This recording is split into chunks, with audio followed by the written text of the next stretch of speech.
Assalamualaikum warahmatullahi wabarakatuh. Hai semuanya, kembali lagi dengan saya Anugrah Syifa Rahma dengan NIM A12125100014. Kali ini saya akan menjelaskan mengenai hak asasi manusia dan rule of law. Teman-teman pernah terpikir tidak apa yang melindungi kita dari kesewenang-wenangan kekuasaan?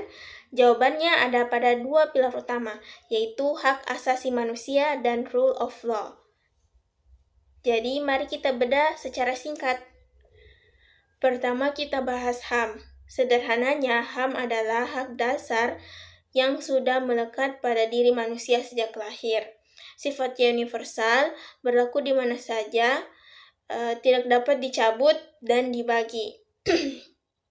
Fungsinya sangat krusial, mulai dari menjaga martabat manusia, membatasi pemerintah agar tidak semena-mena, menghapus diskriminasi, dan menjamin kebebasan kita untuk berekspresi dan berkumpul.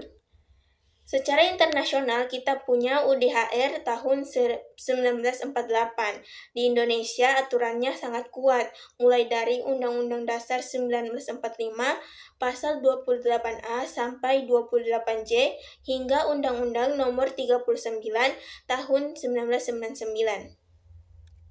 HAM itu luas, mencakup hak sipil dan politik seperti hak hidup dan beragama, kemudian hak ekonomi, sosial, dan budaya seperti hak pendidikan dan pekerjaan, hingga hak kolektif masyarakat. Nah, supaya HAM terjaga, kita butuh rule of law atau supremasi hukum. Artinya, hukum adalah kekuasaan tertinggi, tidak boleh bertindak tanpa dasar aturan.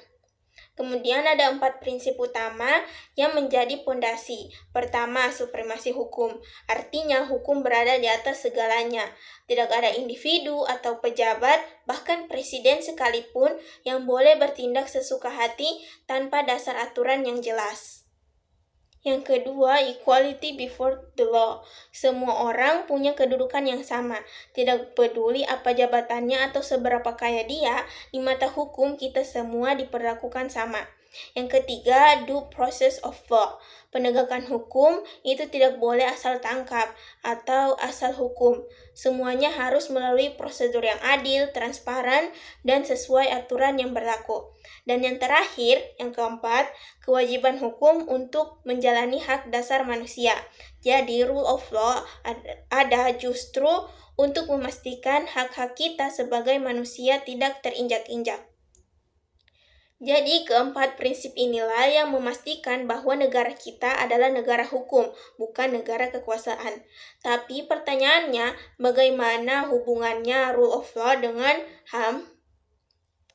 Keduanya saling bergantung. Tanpa hukum yang tegas, HAM mudah diabaikan. Sebaliknya, tanpa penghormatan HAM, hukum hanya jadi alat kekuasaan yang tidak adil.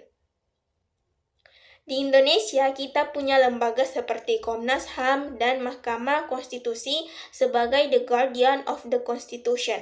Meski secara realita masih ada tantangan seperti hambatan teknis atau politik dalam kasus HAM berat. Prinsip semua sama di mata hukum harus terus kita kawal. Jadi, memahami HAM dan rule of law bukan soal teori, tapi soal menjaga keadilan bagi kita semua. Itu saja penjelasan dari saya. Terima kasih sudah menonton. Wassalamualaikum warahmatullahi wabarakatuh.